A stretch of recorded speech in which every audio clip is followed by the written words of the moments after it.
வண்டிக்கு போன இடத்துல ஹைதராபாத்தில் நல்லா தான் இருந்தாங்க சார். அன்னைக்கு காலையில் என்கிட்ட ஃபோனில் பேசணும். 3 மணிக்கெல்லாம் செத்து போயிட்டாங்கன்னு அந்த வண்டிக்கார ஓனர் வீட்டுக்கு வந்தான். நல்லா அந்த பையன் எப்படி சாவான்னா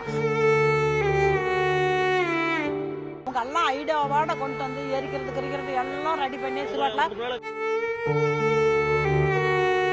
20 நாளாக வீட்டில் சோறுக்கு வர ஆகதில்ல சார்.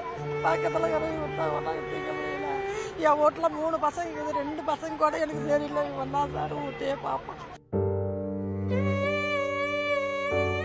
தனது மகனை அடித்து கொலை செய்துவிட்டு உடலை உடனடியாக எரித்த லாரி உரிமையாளர் மீது நடவடிக்கை எடுக்க வேண்டும் என்று பெற்றோர் கண்ணீர் மல்க கோரிக்கை வைத்துள்ளனர். இதுகுறித்து புகார் அளித்தால் எந்தவித நடவடிக்கையும் காவல்துறை எடுக்க மறுப்பதாக குற்றம் சாட்டியுள்ளனர். தனது மகனுக்கு நடந்த அநீதிக்கு முறையான விசாரணை வேண்டும் என்று கோரிக்கை விடுத்துள்ளனர்.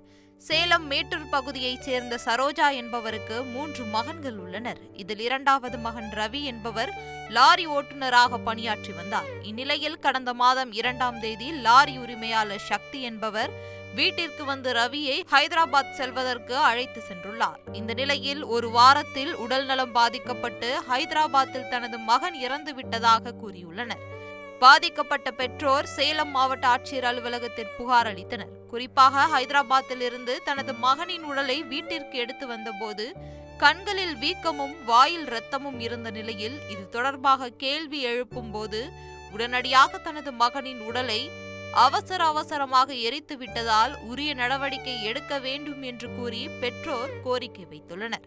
நான் மேசரிங்க சார். வந்து பையன் வண்டிக்கு போனான். வண்டிக்கு போன இடத்துல ஹைதராபாத்தில் நல்லா தான் இருந்தாங்க சார். அன்னைக்கு காலையில் என்கிட்ட ஃபோனில் பேசணும். அப்புறமேட்டுக்கு திருப்பி 1 மணி நேரம் கழிச்சு ஃபோனு போட்டேன், எடுக்கலை. திருப்பி ஃபோன் பண்ணால் திருப்பி அந்த பையன் தான் கூட போன பையன் எடுத்தான். அந்த பையனை எங்கடா அவனு கேட்டதுக்கு தின்னுபிட்டு மலர்ந்து பிடிச்சி படுத்துக்கிட்டு இருக்கிறான்னு அதையும் சொன்னான். சரி நாங்கள் அதோட கம்முன்னு இருந்துக்கிட்டோம். திருப்பி 3 மணிக்கெல்லாம் செத்து போயிட்டாங்கன்னு அந்த வண்டிக்கார ஓனர் வீட்டுக்கு வந்தான். நல்லா அந்த பையன் எப்படி சாவான்னா சரி நம்ம அங்கே இருக்குது பாடி எடுத்துக்கிட்டு வரட்டுமா, நாங்கள் எடுத்துகிட்டு வான்னு சொன்னோம்.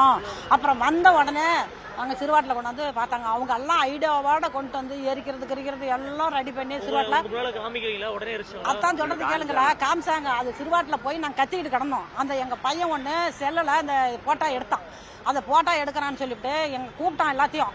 எங்கள் அண்ணன் தானாவை செத்தான். இப்படி கண்ணெல்லாம் அடிச்சு கண்ணு மூஞ்செல்லாம் வீங்கி போச்சு.